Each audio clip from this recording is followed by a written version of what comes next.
ऋण ऋण शब्द में क्या था बेटा? मैम वो वर्ड ना कभी ऐसे ज्वाइन नहीं हो सकता। जिनको ज्वाइन नहीं, जिनको तोड़ा जा नहीं जा सकता है। हाँ, यस जैसे यस, घर जिनको है। तोड़ा नहीं जाता। हाँ, पुस्तक घर, है। पुस्तक, पुस्तक है। हाँ, और पेड़, है ना, जिन शब्दों का विच्छेद नहीं किया जा सकता, तोड़ा नहीं जा सकता है। यस और यौगिक ऋण शब्द कौन से होते हैं बेटा? मैम जिनके एक शब्द का मतलब होता है पर दूसरे शब्द का मतलब नहीं होता, जैसे रोटी, रोटी वोटी खाई, मतलब रोटी का मतलब है पर वोटी का मतलब नहीं है। नहीं, इसमें योग ऋण शब्द वो शब्द होते हैं जिनका खंडन किया जा सके, जिनको तोड़ा जा सके, जैसे विद्यालय, देवालय, तो विद्या प्लस आलय। हाँ, और जिनका मतलब तोड़ के उनका भी एक अर्थ निकल रहा हो, जैसे संधि वाले जो शब्द हैं वो यौगिक शब्द में आते हैं। फिर आता है योग ऋण शब्द, क्या होते हैं?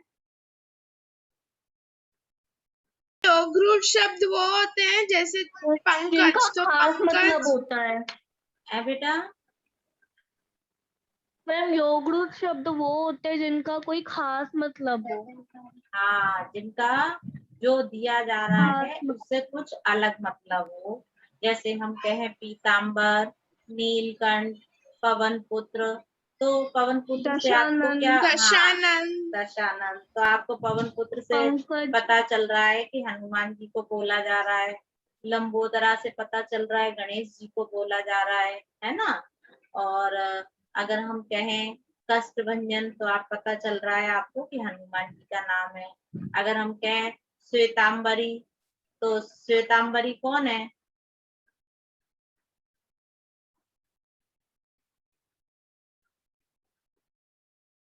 अरे, श्वेत मीन्स होता है सफेद, अंबर यानी कपड़े पहने हुए, तो सफेद कपड़े पहनने वाली कौन है? सरस्वती माता। हाँ, सरस्वती माता। तो इस तरीके के शब्द आते हैं, तो उनको योग ऋण शब्द कहते हैं। अच्छा, इसी बीच में उससे पहले हमने पढ़ा था सार्थक और निरर्थक शब्द। तो सार्थक शब्द क्या है और निरर्थक शब्द क्या है? मैम सार्थक शब्द वो है जिनका ना मतलब होता है, और हाँ, निरर्थक शब्द वो होते हैं जिनका कोई मतलब नहीं होता, फिर भी कोई, वो यूज किए जाते हैं। हाँ, जैसे ना हम जैसे लोग, मैम हाँ, जैसे थाली वाली, तो थाली का मतलब है लेकिन वाली का मतलब नहीं है, खाना हाँ, वाना लेके खाने हाँ, खाने का मतलब है लेकिन बाने वाने का का क्या कोई मतलब? मतलब नहीं। तो वो निरर्थक शब्द होते हैं। सार्थक शब्द का अपना एक अर्थ निकलता है। हर किसी का नाम है, कोई भी चीज है, कोई भी वाक्य है, वो सार्थक होगा, निरर्थक का कोई अर्थ नहीं निकलता है, वो निरर्थक होते हैं। तो ये सारी बातें हम लोगों को समझ आ गई थी। और अभ्यास 4.1 हमने कंप्लीट भी कर लिया था।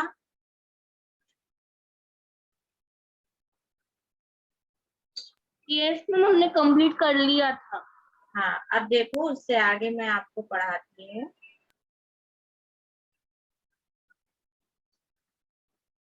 अब बच्चों मैम, देखिए। हाँ, मैं अपना जो अनुच्छेद भेजा था वो आप सबका देखोगे? हाँ, आप लोग अपनी नोटबुक में लिखना। और मैं अभी तो मेरा कोर्स जो जब बस कंप्लीट हो जाए, अगले वीक तक पूरा कंप्लीट हो जाने वाला है, फिर उसके बाद मैं 1 बाय 1 सबकी नोटबुक चेक करने वाली हूँ। ठीक है? मैम हाँ, ओके मैम। अच्छा, अब देखो यहाँ पे इतना तो हम लोगों को सबको समझ आ गया है, 4.1 तक की यस, एक्सरसाइज। और जितना हमने पढ़ा है, किसी बच्चे का कुछ बाकी है यहाँ तक का? No ma'am, okay. नो अब हम मैम। लोग अब हम नो लोग मैम, आगे चलते हैं। उत्पत्ति या स्रोत के आधार पर शब्द के भेद, यानी उत्पत्ति के आधार पर शब्दों के कितने भेद होते हैं? तो उत्पत्ति के आधार पर शब्द के 4 भेद होते हैं: तत्सम शब्द, तद्भव शब्द, देशज शब्द और विदेशी शब्द। हम इनको सामान्य भाषा में आपको समझा सकते हैं कि तत्सम का शब्द मतलब होता है वे शब्द जो संस्कृत से लिए यस गए, मैम। वो तत्सम शब्द होते हैं। तद्भव शब्द वो शब्द होते हैं जो हिंदी के शब्द में प्रयोग किए जाते हैं, यानी जो संस्कृत से लिए गए हैं लेकिन हिंदी में जिनका प्रयोग किया जाता है।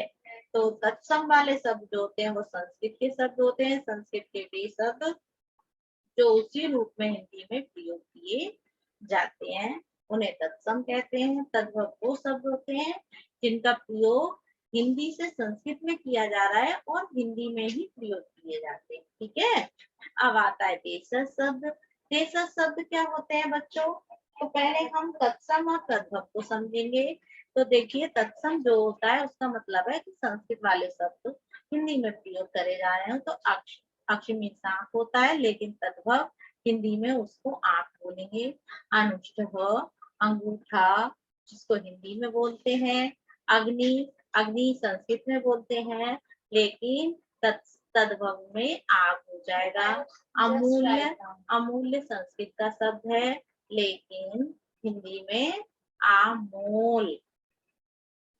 अर्ध, अर्ध मीन्स होता है आधा, लेकिन संस्कृत में उसको अर्ध बोलते हैं। तो तत्सम में अर्ध होगा, जबकि तद्भव में आधा हो जाएगा। आम्र संस्कृत का वर्ड है, लेकिन हिंदी में हम उसको आम बोलेंगे। कर्ण, कर्ण मीन्स कान, तो संस्कृत में कर्ण और हिंदी में कान। संस्कृत में कार्य तो हिंदी में काज। हाँ, काष्ठ, काष्ठ यानी लकड़ी और हिंदी में काष्ठ। सुपुत्र, काश मतलब काष्ठ यानी लकड़ी, लकड़ी वो काष्ठ नहीं, जाति वाली नहीं, काष्ठ, काष्ठ। तो यहाँ पे जाति वाला नहीं है बेटा, ये काष्ठ मीन्स होती है लकड़ी। तो यहाँ पे लकड़ी का प्रयोग किया गया है, संस्कृत में काष्ठ बोलते हैं। फिर उसके बाद आपका आता है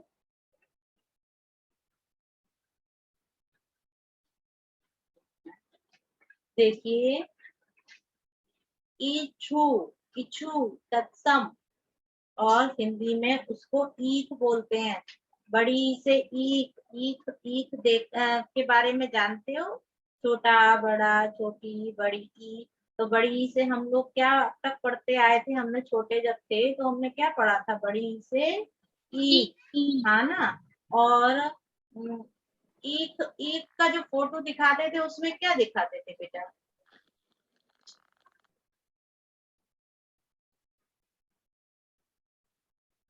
मैम एक लकड़ी जैसा होता लकड़ी? नहीं नहीं, वो शुगर केन की तरह होता है। हाँ, वही है। होती मैम है। गन्ना, शुगर किंग जो होती है उसको वो खेत में जिस तरीके से खड़ी हुई है और उसके इधर उधर बड़े बड़े पत्ते हैं, वो उसको ईख बोलते हैं।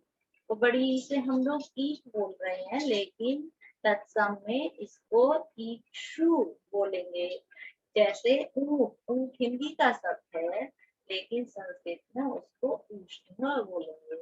उल्लू हिंदी का शब्द है, लेकिन संस्कृत में उसको ओष्ठ और ओट, ओट हिंदी में कहेंगे, संस्कृत में ओष्ठ कहेंगे। तो हमको इतनी बात समझनी है कि तत्सम शब्द जो होते हैं वो संस्कृत के शब्द होते हैं और तद्भव शब्द जो होते हैं वो हिंदी के शब्द होते हैं। तो आप सबको इतनी बात समझ आ गई है बेटा? Yes ma'am. Yes ma'am. Doubt है? बोलो जयेश बेटा, क्या डाउट है मैम आपको? विदेशी शब्द जो अभी वो तो मेरे मैम बाकी है, विदेशी एक शब्द मिनट। तत्सम में नहीं बेटा, वो अलग चीज है। अभी आपको तत्सम और तद्भव सिखाया, वो समझ आया मुझे, इतना बोलो। Yes ma'am. Yes ma'am Bhavesh, आपको आपको समझ आया बेटा? Yes ma'am. यस है ना? अब भूलना नहीं। देखो, बच्चों से ये बहुत गलतियां होती हैं कि वो लोग तद्भव और तत्सम भूल जाते हैं। तो सिर्फ इतना याद रखना है कि तत्सम शब्द जो है वो संस्कृत के हैं और तद्भव हिंदी के हैं।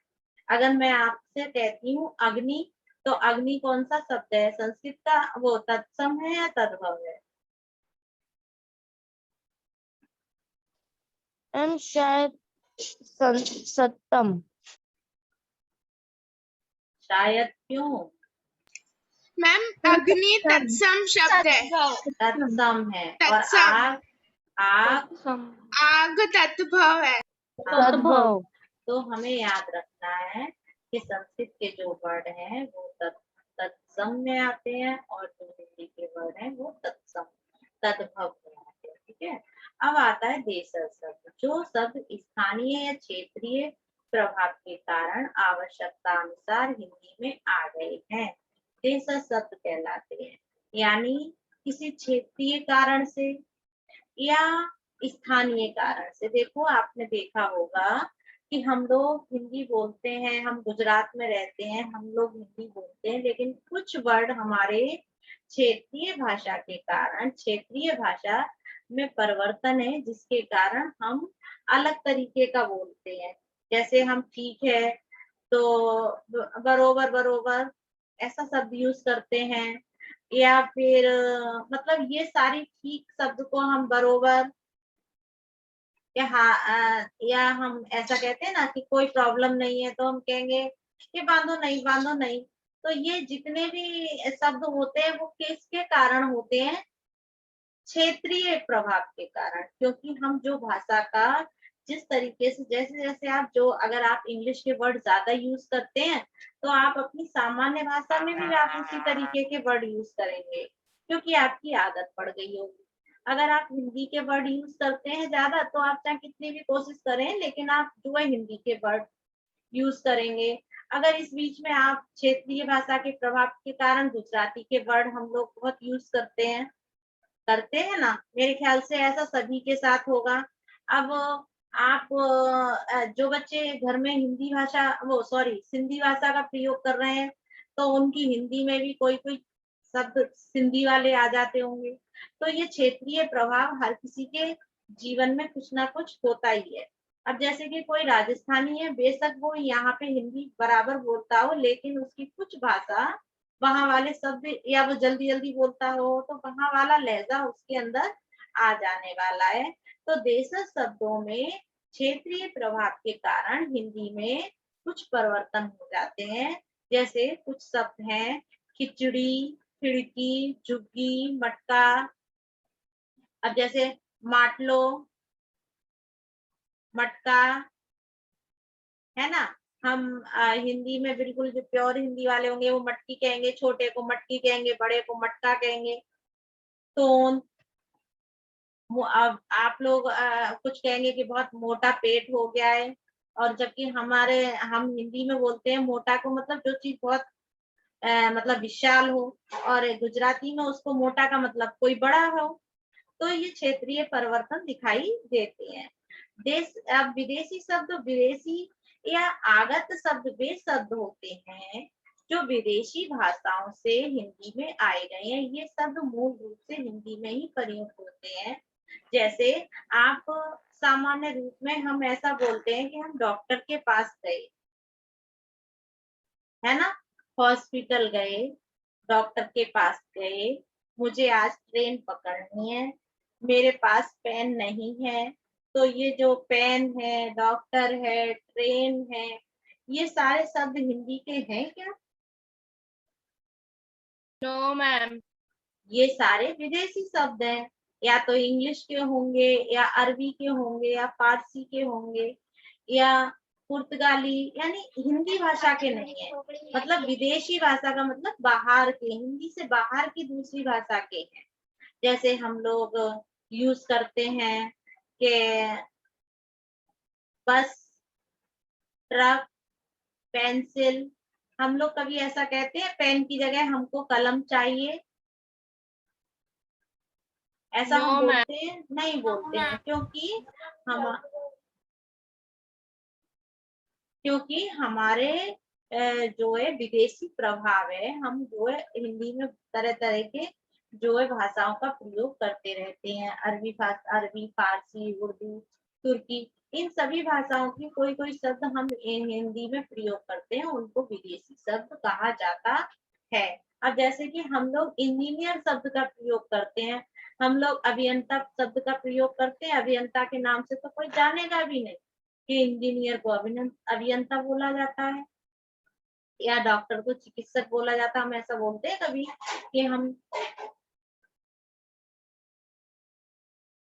कि हम चिकित्सक के यहाँ गए, ऐसा बोला हमने कभी?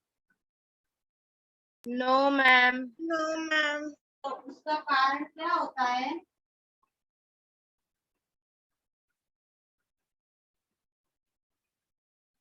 उसका कारण क्या होता है बेटा? विदेशी अभाव। हाँ, विदेशी प्रभाव। विदेशी प्रभाव के कारण हम ऐसे शब्दों का प्रयोग करते हैं। ठीक है, अब हमारा इसके बाद बच्चों आपकी एक्सरसाइज है 4.2, जिसमें उत्पत्ति के आधार पर शब्दों के कितने भेद हैं बेटा? 4। 4। तो कौन कौन चार। से नाम बताओ उनके? हाँ, तत्सम, तद्भव, देशज, विदेशी। ओके। अगला है क्वेश्चन, तत्सम और तद्भव शब्दों में क्या अंतर है? तो आपको बुक की भाषा नहीं लिखनी है, आपकी समझ में क्या आया है वो बोलो। मैम तत्सम मैम, वो तत्सम शब्द होते हैं जो हाँ, संस्कृत के होते हैं, शब्द और होते हैं। तत्भव वो होते हैं जो हमारे जो हिंदी के हिंदी शब्द हैं। तत्सम वो शब्द हिंदी जो के शब्द संस्कृत होते से हैं। लिए गए हैं, और तद्भव वो शब्द हैं जो संस्कृत से लिए गए हैं लेकिन हिंदी में प्रयोग किए जाते हैं। ठीक है, इनके आप उदाहरण भी दे सकते हैं, है ना? Yes ma'am. फिर अगला क्वेश्चन है, भावेश बेटा समझ आ रहा है आपको? Yes ma'am. अगला है, निम्नलिखित शब्दों में से तत्सम, तद्भव, देशज तथा विदेशी शब्दों को छांटकर अलग कीजिए। यहाँ पे ये बताया गया है कि तत्सम शब्द कौन से हैं, तद्भव शब्द कौन से हैं, देशज शब्द कौन से हैं और विदेशी शब्द कौन से हैं। तो बेटा पहले हमको तत्सम शब्द छांटने हैं। तो तत्सम शब्द में जो संस्कृत वाले शब्द हैं उनको फर्स्ट नंबर पे अग्नि है, आर्ध है और स्कूल है। ये स्कूल जो शब्द है वो कहाँ आएगा? वो आएगा विदेशी शब्द शब्द में। में, है ना? विदेशी। गांव है, गांव शब्द कहाँ आएगा? तद्भव में। तो तद्भव। पहले हम लोग ऐसा करते हैं, तत्सम शब्द छांट देते हैं, फिर तद्भव छांटेंगे, फिर देशज छांटेंगे, फिर विदेशी शब्द। तो आप लोग जो है फटाफट अंडरलाइन करो, जो जैसे भी आपको ठीक लगता हो। तो जैसे फर्स्ट नंबर पे तत्सम है तो जो जो वर्ड तत्सम वाले हैं उन पे 1 डाल लो, जो सेकंड नंबर पे उन पे 2 डाल लो, फिर बाद में लिख लेना, चलेगा? Yes ma'am. अब जैसे कि गूगल क्लासरूम में सेंड।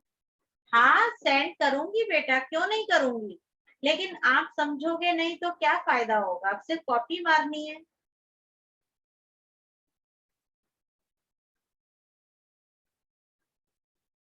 अच्छा, पहले मैं जो है इसका ये वाले भी मैं कराती हूँ, लेकिन इससे पहले ये 4 नंबर पे जो आपके वो ये वाले जो क्वेश्चन है वो मैं पहले करा देती हूँ। दूध, दूध का तत्सम रूप क्या है? ऑब्जेक्टिव वाले क्वेश्चन कराती हूँ पहले, वो फटाफट हो जाएंगे, फिर ये कराऊंगी। और दूध का तत्सम रूप क्या है बेटा? अरे, दुग्ध तत्सम रूप। दूध हिंदी में बोलते हैं, दुग्ध संस्कृत में बोलते हैं। तो दुग्ध को राइट करो। दिन का तत्सम रूप क्या है? दिवस। दिवस। दिवस। दिवस। बराबर। दिवस। हाथी का तत्सम रूप क्या है? गज। गज। हस्ती। गज गज गज मीन्स हाथी। ठीक है। आंख का तत्सम रूप अक्ष, नयन। लास्ट वाला। आक्षी। नेत्र। हाँ, नेत्र नहीं, आक्षी, आंख, लास्ट वाला है। बधू का तद्भव रूप है बहू। बहू। बहू बड़ा हु है, ठीक है, सेकंड वाला है। कार्य का तद्भव रूप है काज, कार्य यानी काज।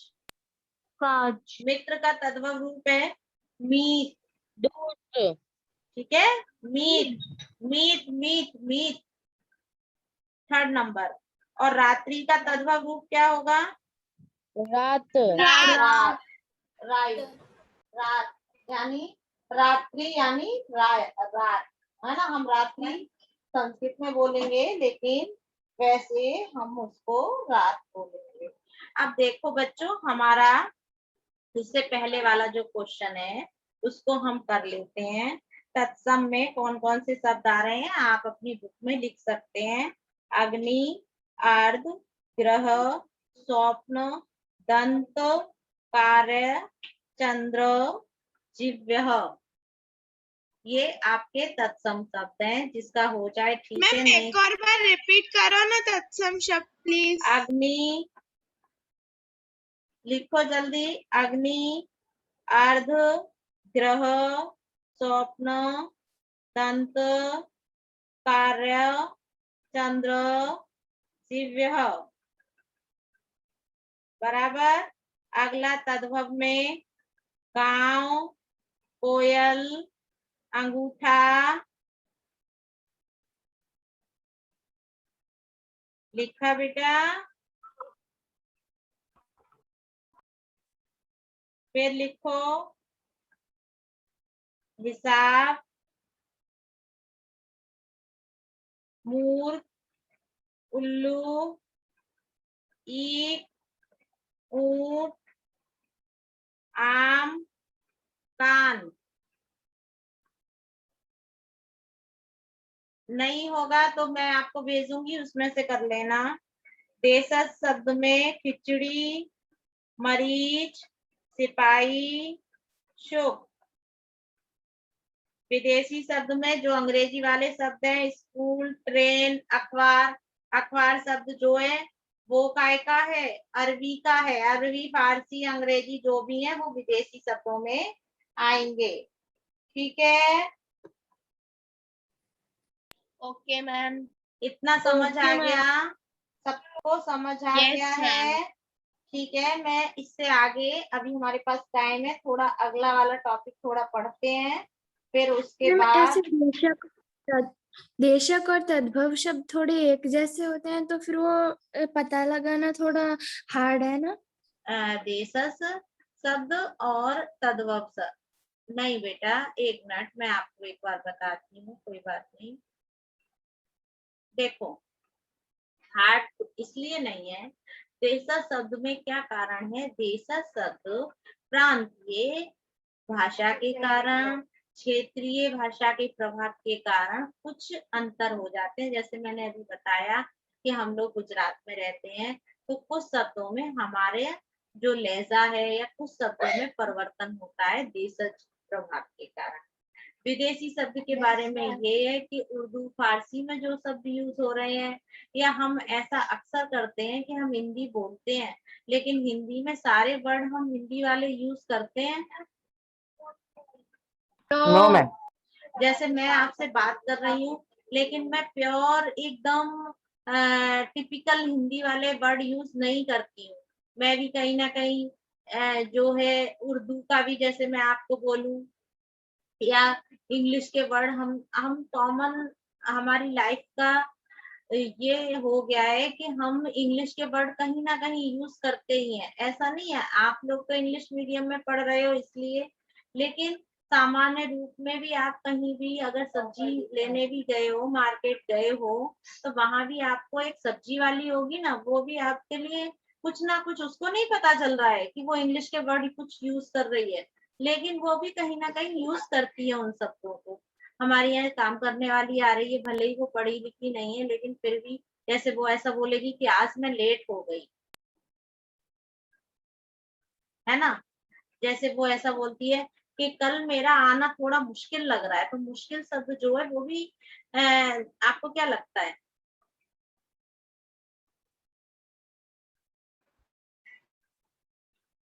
उसको भी मुश्किल, तो वो भी जो है मुश्किल जो शब्द है वो भी हिंदी का वर्ड नहीं है, वो भी जो है अरबी भाषा का है। तो इस तरीके से हम जो है हमेशा शुद्ध हिंदी नहीं बोलते हैं। हम जैसे कहते हैं कि मैं आपकी शिकायत करूंगी, तो शिकायत,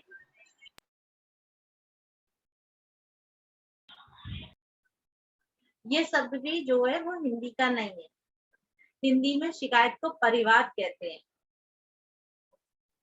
तो हम हमेशा अपने जीवन में जो है हिंदी की जगह हिंदी भाषा में सभी भाषाओं का किसी न किसी रूप में प्रयोग करते ही हैं। वो सारे शब्द विदेशी शब्द हो जाते हैं देशज में, यानी हमारी जो क्षेत्रीय भाषा है उसका प्रभाव होने के कारण उसमें परिवर्तन होता रहता है। जैसे कि हम तो हिंदी में मोटा शब्द किसके लिए प्रयोग करते हैं?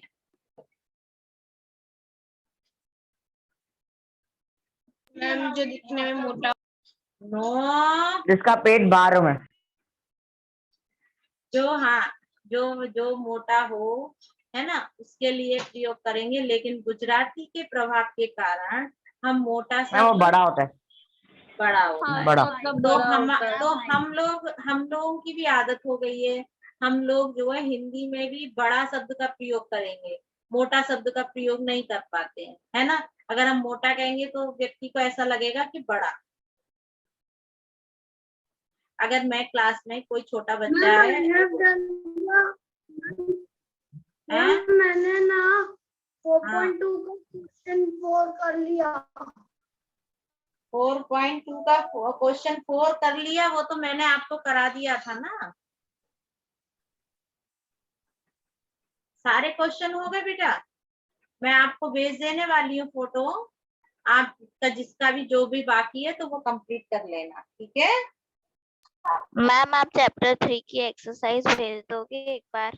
चैप्टर 3 कौन सा बेटा?